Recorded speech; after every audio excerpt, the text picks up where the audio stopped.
this video, we're going to go over the procedures of how to plot to PDF when using AutoCAD to complete your assignments. Now, the assignment that you see on the screen here now may not be the same assignment that you're working on, but just know that the same procedure for plotting to PDF will be similar in all future assignments.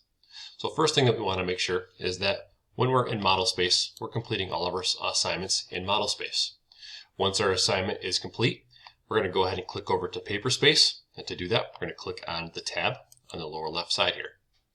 Now that brings us into our paper space, and we need to activate our plot manager window. And to do that, there's three different ways.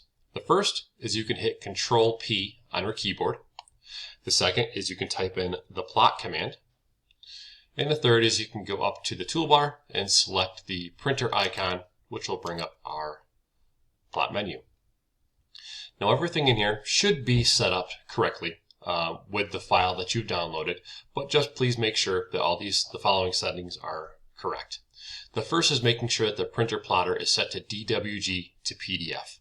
There are other PDF printers out there, but the DWG to PDF printer is the one that's preferred for these assignments. Check your paper size to make sure that it's set to ANSI Full Bleed A. Ensure that your plot area is set to extents.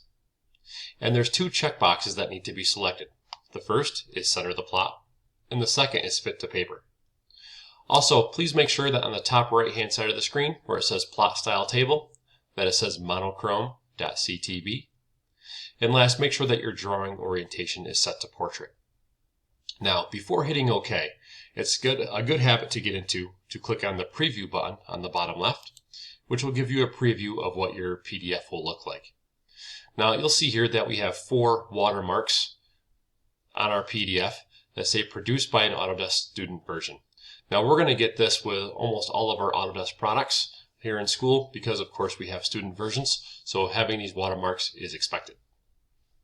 Once you're satisfied with the print preview, you can hit the enter button to go back to, or the enter key I should say, to go back to our plot manager. And if we're satisfied, we can click on OK.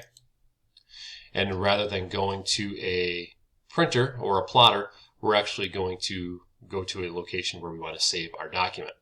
So to save our document, we'll do that as always. And of course, always follow the assignment instructions of how that document needs to be saved. But once we are satisfied with saving our document, we're going to hit save. And a preview of our PDF will come up.